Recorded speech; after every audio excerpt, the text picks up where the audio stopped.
레위기 8장부터 나오는 제사장 위임식에 앞서서 제사법에 대한 오늘 최종 어떻게 정리라고 해야 될까요?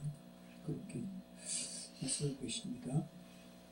여기 오늘 한국 성경 보면 아론에게 돌릴 것과 또 그의 아들들에게 돌릴 것이니 또 36절에 이스라엘 자손 중에서 그들에게 돌리게 하신 것이라 이렇게 해서 돌린다라는 표현이 이렇게 있잖아요. 근데 히브리어 단어는 이렇게 다른 거예요. 그래서 35절에 나오는 아론에게 돌릴 것, 또 그의 아들들에게 돌릴 것은 똑같은 단어인데 미시하트 나타나고요. 그리고 36절에 이스라엘 자손 중에서 그들에게 돌리게 하신 것이다. 이것은 나탄이에요. 우리 나탄을 우리가 지금까지 살펴봐도 봤죠? 건네주는 거.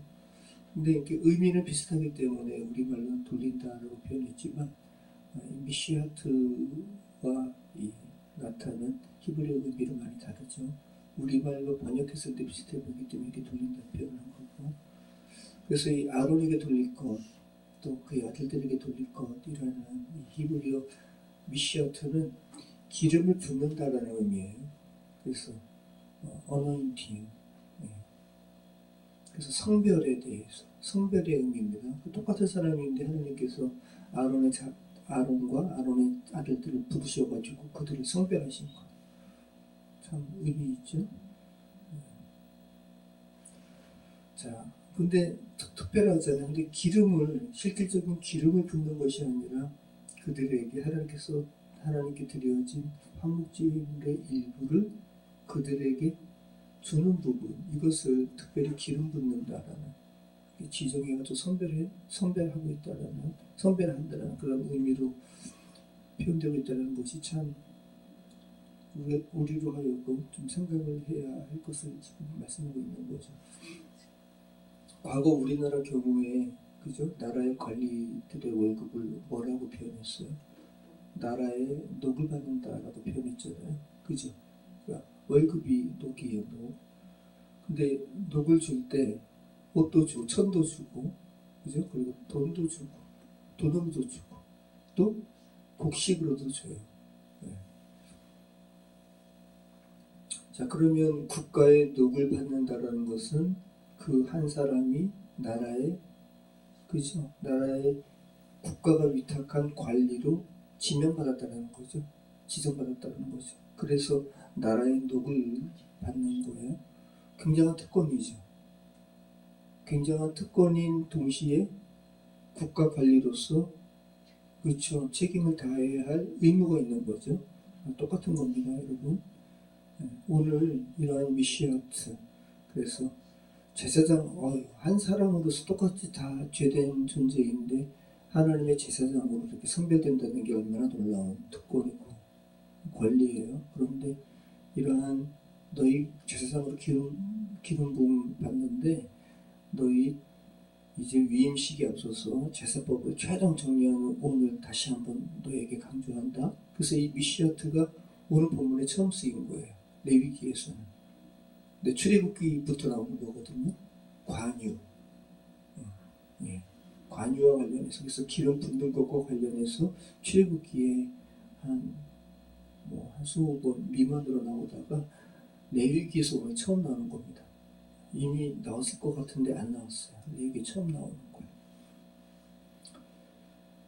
자, 다시 한번 하나님께서 위임식에 앞서서 하나님께서 모세를 통해서 제사장의 특권과 의무를 잊지 말 것을 아론과 아론의 제사장들에게, 아론의 아들들에게 지금 말씀하고 있는 겁니다. 그래서 지금 37절에 지금까지 언급되었던 번제, 소제, 속제제, 속건제 제사와 더불어 지금 강조하고 있잖아요. 그죠? 37절에 보면. 그러면서 위임식과 화목제를 지금 묶어서 말씀하고 있잖아요. 그죠? 화목제물의 일부를 제사장이 먹기 때문에, 그리고 이 먹는 의미를 너희는 깊게 생각하여라.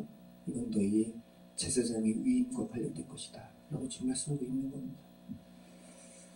자, 그래서 이 말씀을 읽으면서 그럼 이 본문은 구약의 아주 소수의 아론의 아들들, 또 아론에게만 국한된 것이지, 구약의 제사장들에게만 국한된 것이지라고 생각하시면 안 되죠.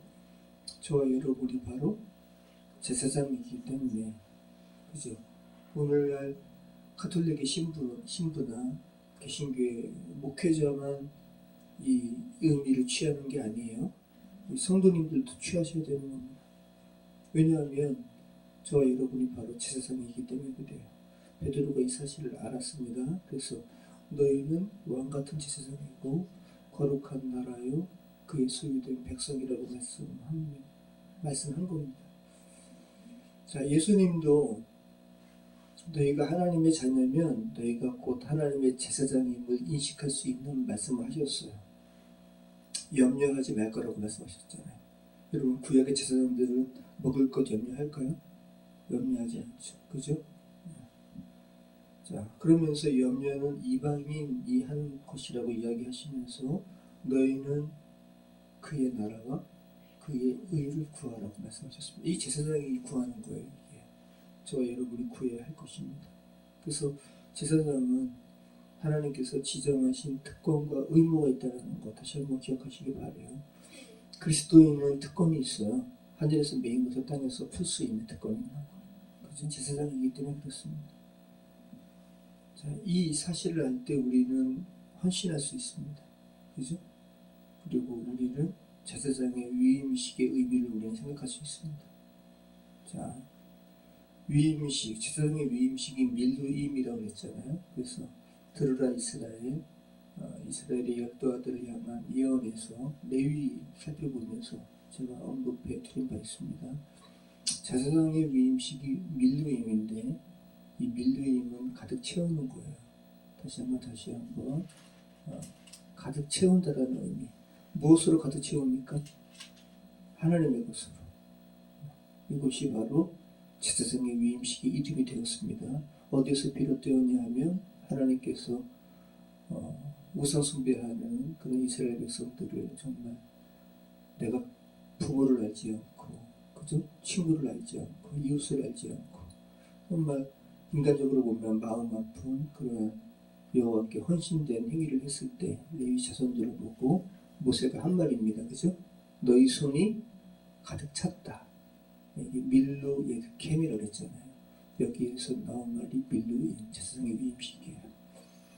자, 다시 한번 너무 단순한 원리지만 우리 손에 무엇으로 가득 차면 다른 것을 할 수가 없어요.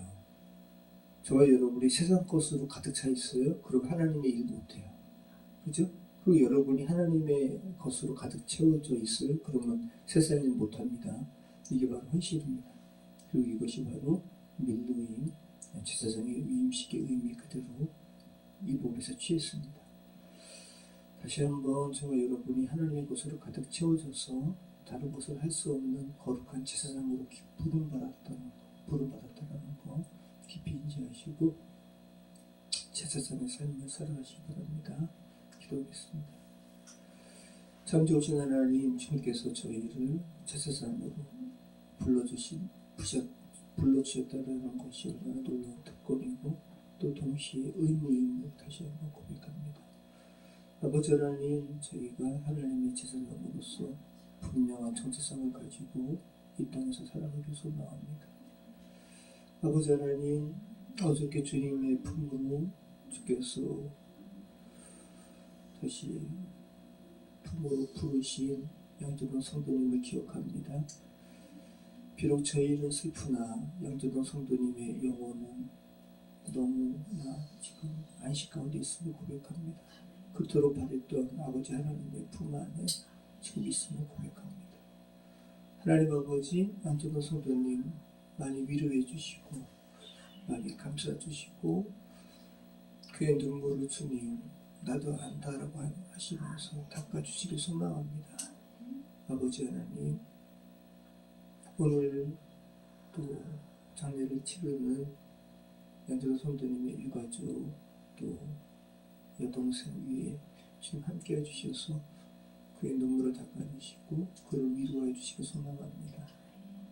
아버지의 품에서 다시 회복할 날이 있음을 저희가 믿음으로 고백합니다. 성령 하나님 함께 해주시옵소서.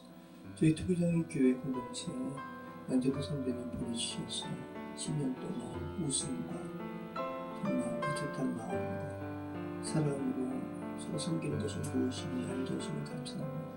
또 양재도 성도님의 기도를 통해서 복 있는 자가 무엇인지 또 게을른 자가 무엇인지 매번 기도의 시간마다 알게 하시면 감사합니다. 저에게 주신 하나님의 선물이었음을 고백합니다. 성령 하나님 함께해 주시옵소서. 인도하여 주시옵소서. 예수 그리스도 이름으로 꼭 기도합니다. 아멘.